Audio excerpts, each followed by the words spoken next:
Well, it's the Music Void, and we're back here again at CMW 2010. And right now I would like to extend a welcome to Sudhir Sreedharan, the Managing Director of Music2Deal Asia Pacific. And this can be described as an international networking community and newsletter for the music industry. Good morning, and thank you for joining us today. Thank you. So can you tell our viewers a little bit more about your past and experiences within the music industry?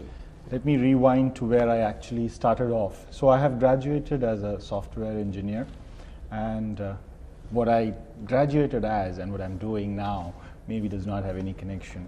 But after actually pursuing a few stints with some public sector enterprises in India, I joined the IMI, which is basically the Indian music industry, the largest association of the music companies in India.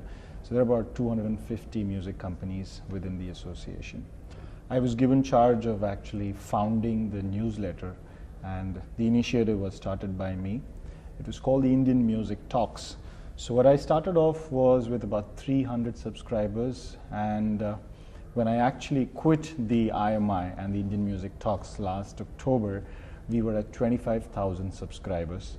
So that's my stint with the music industry, and within, I think it was in a course of about 3.5 years or so. So it was a very exciting career that I actually pursued at the IMI, where I got to meet every head honcho. And since I was actually, starting off on something and starting off on an initiative, all of them were equally excited, and all of them equally gave me a lot of information, and I built a lot of bridges in the Indian music industry, as well as for a lot of Western companies who wanted to get into the Indian market. So it was all very exciting. And that was till October 2009, and that's when I actually quit the IMI to join Music2Deal, which is basically a Hamburg-based organization with a representative office in about 30 plus countries. And we've got about 4,000 plus professional members. So it's like a Facebook for the music community. And my target is to actually take it to the Asia Pacific region. So India, China, Japan, Hong Kong, Australia, these are our strong markets in Asia, and I envision that we will have a lot of members from these Asian territories. What are your main responsibilities there? I know you kind of answered it, but can you go into a little bit more into depth? The details of it? Yeah. Yeah. We are looking at establishing 4 core offices in the Asia Pacific region. So the first is basically India, which we call it as the Asia Pacific back office. The reason is because most of the technical work is going to be done out of there. Customer inquiries are going to be, because India is one of the largest English-speaking nations and is also a software hub for the world. So we are going to be leveraging on both these strengths. So we're going to be having like a customer support center in India, and we are also going to be having a software center in India, which is going to cater to all our software needs. Then we're going to have a core office in Hong Kong, in Australia, and we are also looking at a core office in Beijing. Now, that's about our focus as to setting up core offices, but the whole task doesn't end there. From there on, we would pursue each of these markets to get in more members, to sign in more members into our internet platform. And we're looking at promotion partners in each of these territories. So a promotion partner would be someone who has given birth to some event in any of these markets. So for example, we are looking at closely working with GBOB, which is Global Battle of Bands in the Asian region, in Hong Kong and China. In fact, we have worked with them in 2009 and have had a very successful sort of a relationship with them. We're going to be working from our core office in Australia. We have a representative office in Australia, but now we plan to have a core office there because Australia has a very vibrant music culture, and we envision that we are going to have a lot of members coming in from Australia. So that's what we're going to do. India also has a very vibrant music culture, and basically, since I am based out of India, and I was there with the IMI, so I envision to migrate about 5,500 professional members who are from the Indian marketplace onto our platform. So that should happen quite soon. We assume that, we envision it should happen in about 40 months of time or so. So Music2Deal crosses international boundaries. So this gives you an interesting perspective. Can you summarize for our viewers what you see as the music-based opportunities available to Western companies in India? Let me keep aside the internet platform for a while and speak for the music companies or the Western music companies trying to get into India. More often than not, India is, Indian marketplace is actually presumed to be a very Bollywood strong marketplace.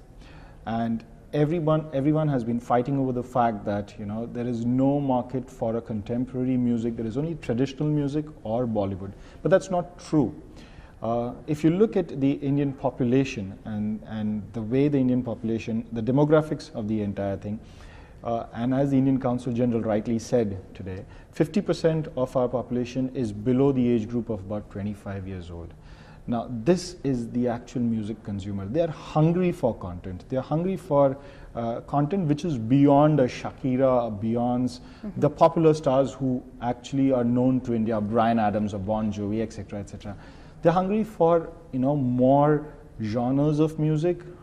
They're hungry for contemporary music, which happens in North America, in Canada, in Australia, but there is no access to it. We do not have it on our stores, on our retail stores. We do not have it.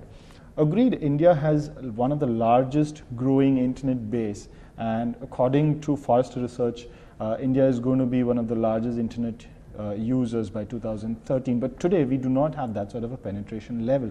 It's going to take some more time for that to happen. So one cannot expect an Indian consumer to just get onto iTunes and start downloading music because they don't know about it.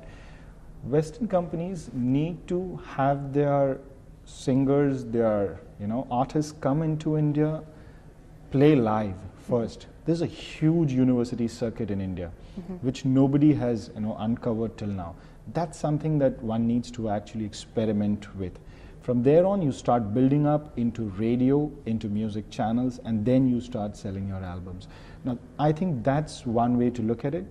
Other than that, Bollywood has been experimenting with a lot of genres of music.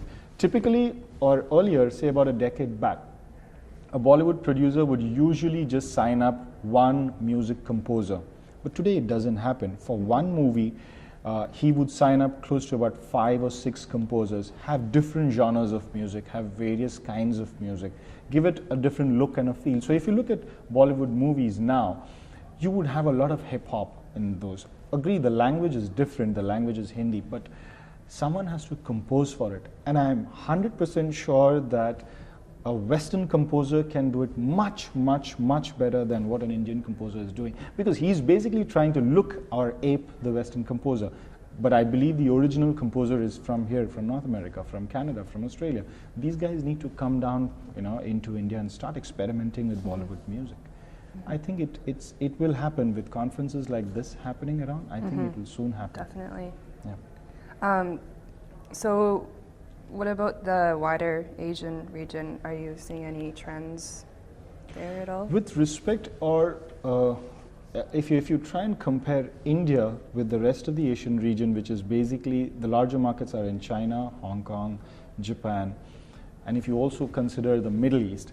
Now, India, again, I would say is very Bollywood controlled or Bollywood dominated on one end, traditional and contemporary. So if you want to split the market space of India, let's put it as about 60 to 65% is dominated by the Bollywood space. Another 15% or so is dominated by the traditional music space, and the remaining is actually dominated by the contemporary music space. The exact reversal actually happens when you look at the larger Asian region. So in the larger Asian region, you have a lot of indie music that's happening. You do not have a concept like a Bollywood or films wherein you've got music inside. You would have a concept around, let's say, a Chinese movie would actually get a license from another original soundtrack, maybe Western, maybe not, maybe Chinese, maybe not. But we do not have that concept in India. We would actually hire a composer to actually make songs for that movie. Whereas in China, in Japan, in Hong Kong, these things would not happen. In Middle East, there's a very, very vibrant live music market. So that's something that India needs to learn from the Middle East. These are some things that India needs to learn from China and the other Asian markets. So that's some sort of a comparison if you want to do that. Yeah. So then, in what ways does the music industry in India differ from other Asian regions, and what would be your top tips for companies seeking to enter these vast markets? Like I said earlier, if to enter the Indian market, yes, companies or artists need to come and perform in India. They need to do a lot of live performances, and not just in places which are metropolitan, not just in places like a Mumbai or a Delhi or a Chennai or a Kolkata, which are actually the 4 big cities in India. Not just that, or not just in A cities, but also in the B towns or the B cities like a Bangalore or a Ahmedabad, or towards the south. You need to go there. The best ways of doing this is to understand the university circuit and to understand when these college festivals keep happening. Most of these college festivals have got huge funds. They pay up for the artists to fly down, for the accommodation, for all of that. And one of the unfortunate things in India is we do not have a lot of artist managers. So one needs to actually take time to understand this Indian market, to understand the festival timings, and then come down with the artist. So one cannot just expect to do like a blind tie-up with an Indian company. One needs to understand the market first and then understand which is the right person I need to tie up. So maybe you would like to tie up with someone in the south, but the same guy may not be as strong in the north or in the east or in the west, because India is a huge country. Again, one needs to go right down to the northeast of India to perform, because that's where, and people actually miss this out.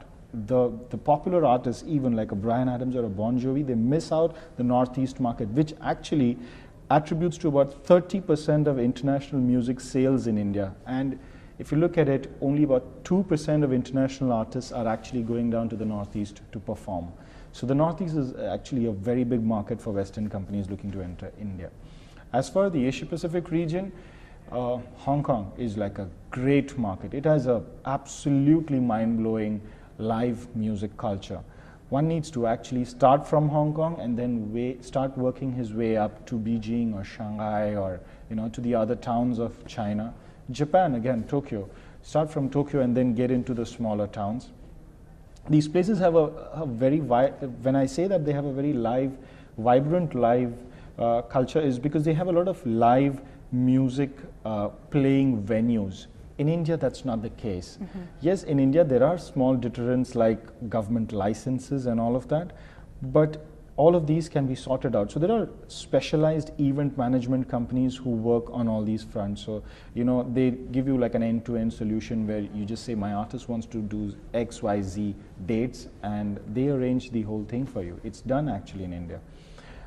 Also, one needs to understand that maybe the initial revenues on live may not be all that huge, but you're not just looking to go there, do a performance or to make your money and come out. You're not going there for that. You're going there to stick on in the market, to actually make your artist to work there, so that the young generation there gets used to, your songs. They would start requesting your songs on the radio. You're going there for that. One needs to understand that before he gets into the live music scene. Also, when I always say that Middle East, is because a lot of the Indian population goes out to work in the Middle East, and it's simply because of the exchange rate, actually. So one needs to actually, again, do a lot of live music in the Middle East. Again, Middle East has a lot of live event venues. So you can actually start from the Middle East, then get into the India college circuit market, and then do like a Hong Kong, and then go back. That's something that actually works. So most popular stars, or let's say Sony's artists, actually work on these strategies. Perfect. I think you've actually covered everything that I wanted to talk to you about today. That was a good job. So Sudhir, I'd like to thank you for speaking with the Music Void today, and I hope you enjoy Canadian Music Week. Thank you. Thank you so much. We'll see you around. Thanks.